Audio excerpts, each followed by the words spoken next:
I think people in that scenario right now are having a tougher time because rents have gone up. So someone that was paying 700 or 800 and you're trying to turn it into a 12 or 1400, like those people are struggling to even get anything for 900 that's halfway decent. So I think that's one of the things I continue to hear people run across, which all the more to your point, make sure you build in some sort of budget or slush fund to be able to not piss people off. We've done well. There were a couple times where I can think of two specifically. I bought a building in Pilsen, 2235 𝗬𝗏, and there was a tenant in there, Caitlin. And again, I went over there, I knocked on the door. I said, hey, I'm the new owner. I said, it's just nice to meet you. If you need anything, you let me know. Here's my direct information. Just so you know, our plan for the building is it's in disrepair. We're going to have to do a lot of work to it. Unfortunately, it's work that we need to do that we can't do while you're living here. So if there's maybe a way I can get you from this unit to another unit, I have other product that maybe you might be interested in. And I actually moved a couple people from Pilsen to Logan Square, and they're still my tenants today. And that was years ago. So it works. That's awesome. That's awesome. Just having that resource available. Right now, we have a client that's got a house on the south side he's looking to sell, and it's a Section 8 tenant. Section 8 tenants always have a harder time when you want them to leave moving as fast as you want them to move. So we're actually, to what you just said, we're trying to put them into another, they're a decent tenant, so a pretty good tenant actually. So we're going to try moving them.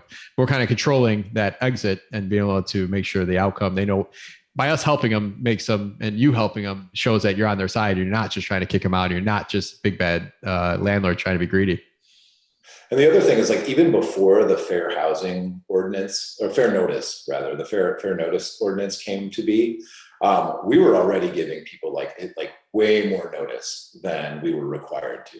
And we did that because we just thought, like, we wanted to try and eliminate excuses, right? So like at the end of the day, when it comes to crunch time and we're on our timeline and we've given somebody 120 days, even though we're only required to give 60 at the time, and they're like, they start pushing back a little. It's like, look, man, or look, person, like we gave you plenty of notice. You agreed. We're giving you money. We've offered help. Like, come on, like, what else can we do for you? And really within reason, we'll try to work with people. If they even need a little bit more time, it's like, okay, you can have more time. But once that dries up, like, we're not going to be able to offer you as much incentive if you're going to blow the timeline. That fair notice was really born out of developers coming in and kicking people out. And for those of you who don't know what that is, if someone had, instead of giving the traditional 30-day notice to kick people out, that might be a month to month, you now have to, if they've been there less than 3 years, you give them 60-day notice. If they've been there more than 3 years, you have to give them a 120-day notice. So it makes it, we've actually moved to like actually serving some of that notice for tenants that we're worried that won't leave, just to make sure that they can't say they didn't get notice, because 120 days is a lot longer to have to repeat than if you just have to give another 30 days.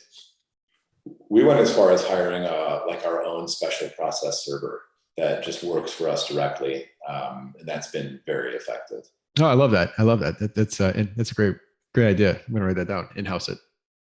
Yeah. Keep in mind, this is for renewals too. Just as a side note, this isn't just when you take over a building. This is on your renewals on your properties now. The fair ordinance still applies to you.